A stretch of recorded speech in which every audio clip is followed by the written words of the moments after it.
ये अचानक देशभक्ति का चूरन क्यों बेचा जा रहा है?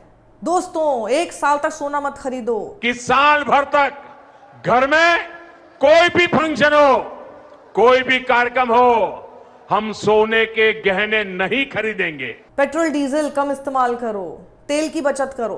अगर हम थोड़ा संयम बरतें, तेल की खपत कम करें, खाने के तेल की, तो इससे देश और हमारी सेहत दोनों को लाभ होगा। मतलब अभी तक जब तक चुनाव थे तब तक तो सब कुछ कंट्रोल में था, बड़ा अच्छा था। ऐसी बड़ी बड़ी बातें हमें बताई जा रही थी कि हम देश में, हम दुनिया में सबसे तेजी से बढ़ने वाली अर्थव्यवस्था हैं, सब कुछ कंट्रोल में है, वेरी नाइस। हम भी सोचने पे मजबूर हो गए थे, हाँ अच्छे दिन चल रहे हैं, अमृत काल है। ये अचानक चुनाव खत्म होते ही ऐसा क्या बड़ा क्राइसिस आ गया कि ये बचा लो, वो बचा लो, कम खरीदो, ऐसा करो, ये क्या हो गया? तो इसमें अचानक से बलिदान और त्याग का पाठ हमें पढ़ाया जा रहा है। क्या सच में भारत आर्थिक दबाव में है? क्या हमारा जो फॉरेक्स है, फॉरेक्स रिजर्व, वो खत्म हो रहा है, उसके ऊपर दबाव बढ़ रहा है? क्या सरकार जनता को एक बड़े आर्थिक संकट के लिए तैयार कर रही है? और सबसे बड़ी बात कि अगर हालात इतने ही गंभीर, इतने ही खराब हैं, तो जनता से बार बार कुर्बानी देने को क्यों कहा जा रहा है? इसके ऊपर वर्क क्यों नहीं किया जा रहा? इस वीडियो में आज हम किसी इमोशंस पर नहीं, भावनाओं पर नहीं, बल्कि फैक्ट्स पर बात करेंगे। बने रहिएगा अंत तक। मतलब ये जो सोना कम खरीदो वाली जो अपील मोदी जी ने की है, इसके ऊपर हम असल बात क्या है वो समझेंगे। क्या कहा नरेंद्र मोदी ने? एक साल तक सोना मत खरीदो। और सिर्फ इतना ही नहीं, उन्होंने ये भी कहा कि पेट्रोल डीजल की बचत करो और खाने में जो तेल आप इस्तेमाल करते हैं वो आप कम इस्तेमाल करो, मतलब वगैरह वगैरह इस टाइप की चीज़ें आप लोगों को बोल दी गई हैं। विदेश यात्राएं कम करो।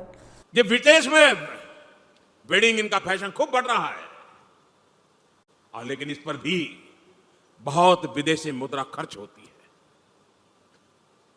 साथियों, आप सोचिए, क्या भारत में ऐसी जगह नहीं है जो हम अपनी वैकेशन वहां बनाएं, हमारे बच्चों को हमारा इतिहास पढ़ाएं, हम अपने स्थानों पर गर्व करें? और जरूरी है कि भारत में ही अपनी वैकेशन मनाएं। मतलब लोग सोच रहे होंगे practice what you preach, but still. और एक और वीडियो इस वक्त वायरल हो रहा है जो ये बता रहा है कि मतलब जब तेल की बचत करो, यानी वो पेट्रोल डीजल वाले तेल की बचत करो वाली बात जब बोल रहे थे नरेंद्र मोदी, ये लंबा कारवां गाड़ियों का लेकर पहुंचे थे। इतने सारे पेट्रोल डीजल की बचत करते हुए वो वहां पर बचत करो का आप लोगों को समन देने के लिए गए थे। खैर, इस वक्त एक और मैं आपको खबर बता देती हूँ जो कि आपके पास अब तक पहुंच चुकी होगी, शायद व्हाट्सएप पर वायरल हो रही है। ये फेक है। द हिंदू का फ्रंट पेज उस दिन का ये नहीं था, ये बिल्कुल फेक एआई जनरेटेड है या फिर ये किया गया। और पूरा का पूरा राइट विंग इसको फैला रहा है, कह गए देखिए इंदिरा गांधी ने भी सोना ना खरीदने की अपील की थी। मतलब मोदी सही कह रहे हैं ये बताने के लिए कुछ भी ये लोग जनरेट करके इंदिरा गांधी के नाम पर आप लोगों को बिल फाड़ के पहुंच गए। तो इसलिए मैं आपको भी बता देती हूँ, अब तक शायद आपके पास पहुंच चुकी होगी या फिर कोई व्हाट्सएप अंकल आप लोगों के ग्रुप्स में शेयर कर चुके होंगे। प्लीज उन्हें बता देना इट इज फेक, झूठ यहाँ पर ना प्रोपेगेट करें। अब सुनने में ना ये सारी बातें बड़ी देशभक्ति वाली लगती हैं, बिल्कुल वैसे ही एकदम एग्जैक्ट स्क्रिप्ट है ये थाली ताली वाली।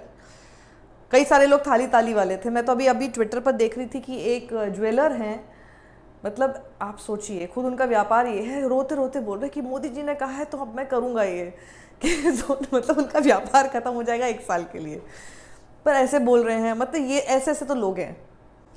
तो अब इसके ना फैक्ट्स पे हम बात कर लेते हैं। देखिए, भारत जो है वो दो चीज़ें सबसे ज़्यादा आयात करता है, तेल और सोना। तेल पर आ जाते हैं। जब मिडिल ईस्ट में जिस तरह के हालात चल रहे हैं उसमें तेल महंगा होगा, और तेल जब महंगा हो रहा है और होगा भी आने वाले समय में, तो उसको खरीदने के लिए फॉरेक्स का इस्तेमाल करना पड़ेगा। और ज़्यादा यूएस डॉलर्स में खरीदेंगे आप, तो आपका जो फॉरेक्स रिजर्व है वो बाहर जाएगा और ज़्यादा जाने लगेगा, क्योंकि उसका कीमतें बढ़ जाएंगी। तो इसका मतलब क्या हुआ, जब देश से डॉलर बाहर निकलेगा तो रुपया और कमज़ोर होगा। देखा आपने पिछले एक साल में 85 से 95 तक पहुंच चुका है रुपया, और अब ये और भी ज़्यादा बढ़ सकता है। और इसी तरह से रुपया और ज़्यादा कमज़ोर होता जा रहा है। तो जितना यूएस हमारा जो फॉरेक्स है हमारा जितना बाहर जाएगा, उतना हमारा जो रुपया है उसके मुकाबले कम होना शुरू हो जाएगा, उसकी वैल्यू कम हो जाएगी, और उसकी वजह से महंगाई और ज़्यादा बढ़ेगी। यानी अब आप ये समझ लीजिए, पेट्रोल, तेल, गैस, दवाइयाँ, सब कुछ महंगा हो जाएगा। और यही कारण है कि सरकार इस वक्त डॉलर बचाओ मोड में चल रही है। पर इसमें असल सवाल अब क्या है, जो मैंने अभी थोड़ी देर पहले शुरुआत में आपको कहा था, चुनाव तक क्या सब ठीक था? तब तो इस बारे में कोई कुछ नहीं बोल रहा था, जबकि मैं आपको जैसे बता रही हूँ 1 साल में ये चीज़ बढ़ती गई। मैंने ही कितनी बार ये वीडियोस आपके सामने बनाए हैं, और जो डॉलर के मुकाबले रुपया की जो कमजोरी है वो तो ऑलरेडी कुछ दिन पहले तक हो चुकी थी, तब तक चुनाव नहीं हुए थे। तो अचानक तो सब कुछ नहीं हुआ, लेकिन ये हम लोगों को या आप लोगों को इस बारे में, अचानक से इस क्राइसिस के बारे में तब क्यों नहीं बोला जा रहा था? इस तरह की अपील आपको क्यों नहीं बताई जा रही थी? क्योंकि सब चंगासी मोड उस वक्त चल रहा था और अब डॉलर बचाओ मोड चल रहा है। तो आप समझे ना, जब चुनाव था, बंगाल चुनाव, तो सब कुछ बहुत अच्छा चल रहा था, क्योंकि चुनाव में आप ये नहीं दिखा सकते कि हम किसी क्राइसिस में हैं। आपसे किसी तरह के त्याग की उम्मीद उस वक्त नहीं कर सकते। आपको बताने की कोशिश होगी कि सब कुछ बहुत बढ़िया चल रहा है, अच्छा माहौल है। आपको इस बारे में बोला ही नहीं गया, और जैसे ही चुनाव जीत गए, चुनाव हो गया, उसके बाद देखिए कैसे क्राइसिस मोड में आ गए हैं और कैसे अब आपको देशभक्ति के नाम पर त्याग कराने की कोशिश हो रही है यहाँ पे। अब आइए, अब हम समझते हैं कि जब 1 साल तक सोना मत खरीदो जैसी अपील की जाती है, तो इसका असर किस पर सबसे ज़्यादा पड़ेगा।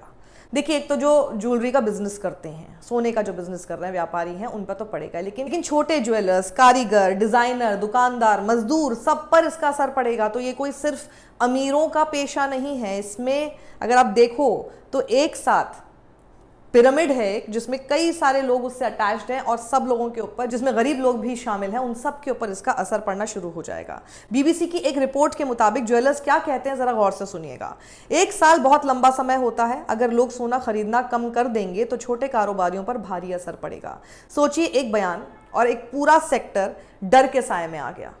और आपको पता है, कुछ जगहों पर तो ज्वेलरी कंपनियों के शेयर तक गिरने की खबर आ रही है। तो आप सोचिए, एक तो सोना आप नहीं खरीदेंगे, उसके साथ साथ इस खबर के साथ ही उनके शेयर, उनकी वैल्यू कंपनी की कम होती जा रही है। तो एक साथ डबल वैमी। और दूसरी तरफ देखिए, लाखों लोगों की रोजी रोटी उसी सोने पर टिकी हुई है। लेकिन सरकार की जो गोदी में बैठे अंधभक्त है ना, उनका जरा तर्क देखिएगा। जैसे मैंने आपको पहले बताया कि एक फेक न्यूज चल रही है कि इंदिरा गांधी ने भी टफ टाइम में ऐसी अपील की थी, लाल बहादुर शास्त्री ने भी उपवास रखने को कहा था।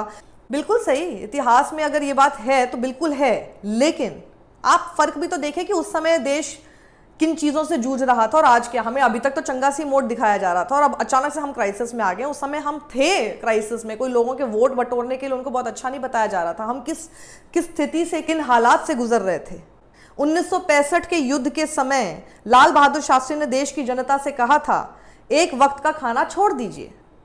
अब इसका फर्क मैं आपको बताती हूँ। फर्क ये था कि तब देश गहरे संकट में था, ये सबको पता है। देश युद्ध की क्षति से उभरा भी नहीं था और अनाज की भी कमी थी।